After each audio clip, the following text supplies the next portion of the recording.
Здравствуйте! Каждый владелец собаки старается научить своего питомца всевозможным навыкам послушания, элементам защитно-караульной службы.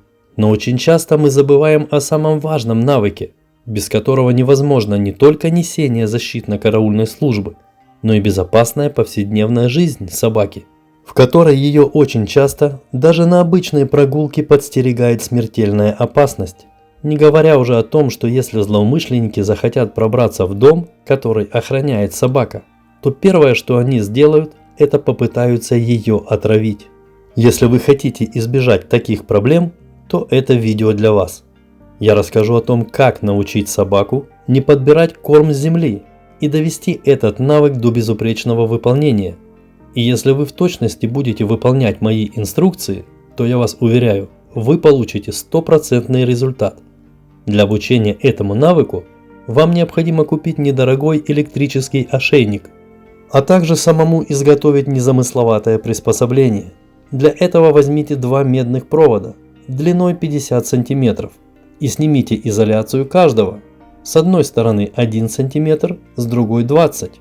Далее на одном конце каждого провода прикрепите клемму, а с другой скрутите петлю. В 5 см от петли сделайте несколько витков.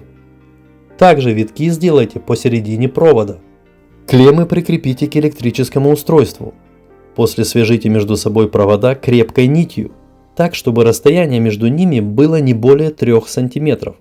Потом возьмите кусок мяса, насадите его на провода и свяжите между собой петли тонкой нитью, чтобы собака легко могла ее порвать в том случае, если что-то пошло не так.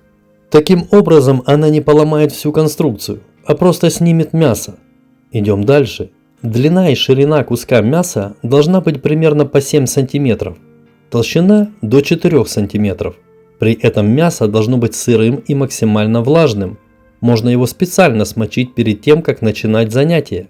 В процессе обучения используйте разные продукты, но обязательно смачивайте их.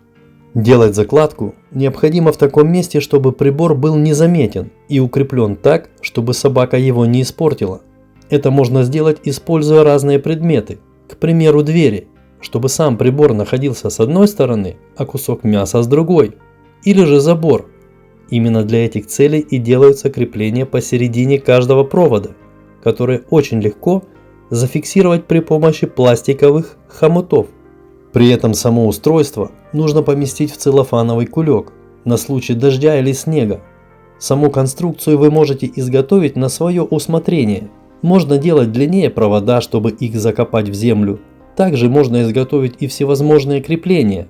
Это не принципиально. Важна сама суть. После того, как закладка сделана, можно приступать к занятиям.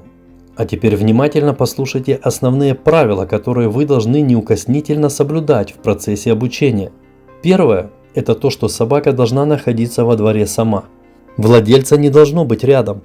В этом случае запрет или похвала голосовыми командами будут только мешать. Собака должна сама разобраться, что подбирание корма с земли для нее повлечет негативные последствия. Все, что нужно от владельца, это положить закладку в таком месте, чтобы он мог все видеть, сидя в доме у окна. Но даже в таком случае постарайтесь сделать так, чтобы у собаки даже не было мысли, что за ней наблюдают. А еще лучше, если у вас есть возможность наблюдать действия собаки по видеокамере, то вы можете отъехать от дома на несколько сотен метров, и собака будет понимать, что она абсолютно одна. Также собака не должна видеть, как вы закладываете и снимаете приспособление с кормом. Когда она найдет мясо и попытается его взять, тут же нажимайте кнопку, чтобы пошел электрический разряд, который должен быть коротким. Нажали и тут же отпустили. Сила разряда на устройстве должна быть минимальной. Если собака не реагирует, увеличивайте разряд очень аккуратно. При этом не переживайте, электрический разряд прибора не нанесет собаке никакого вреда. В моей практике дрессировки попадались весельчаки, которые смеха ради пробовали на язык минимальный разряд электроошейника. И все они говорили, что такое ощущение очень неприятное, но без каких-либо последствий. Хотя у них не возникало желания повторять такое удовольствие еще раз. Поэтому вы должны заботиться о том, чтобы ваша собака получала разряд минимальной силы. Также не используйте в процессе обучения звуковые сигналы и вибрацию. Используйте только электрический импульс. Занятия должны проходить на протяжении всего дня, в те моменты, когда это удобно владельцу. Количество подходов не ограничено. Чем больше, тем лучше. Но если вам необходимо закончить занятие и уехать, то собаку закройте в вольере. Возобновите занятия, когда приедете домой. А теперь главное условие всего процесса обучения. На протяжении всего занятия собака должна быть голодной.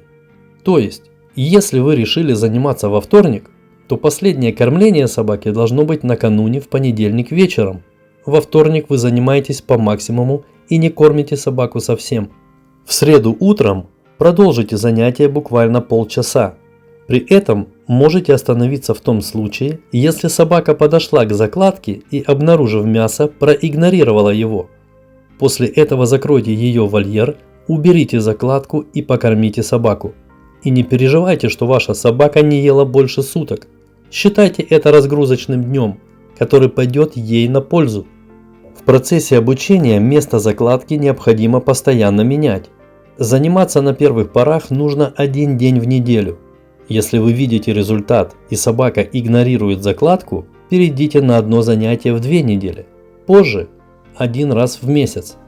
Когда у собаки сформировалась четкая модель поведения и она не подбирает корм с земли, то я все равно рекомендую повторять это упражнение 1 раз в месяц. Также проводите такие занятия за пределами своей территории, заранее сделав закладку на маршруте прогулки. И обязательно отпускайте собаку в свободное состояние, чтобы в тот момент, когда она обнаружит закладку, вы находились от собаки на максимально дальнем расстоянии, в зависимости от обстановки. Думаю, вы поняли суть этого незамысловатого тренинга, который поможет избежать множества проблем. И если вы сделаете все правильно, то уверяю вас, даже если вашей собаке подкинут все деликатесы мира, она к ним даже не притронется. Но не откладывайте отработку этого навыка на завтра, потому что завтра может уже быть поздно. С вами был Петручок Владимир. Всего вам доброго. До новых встреч.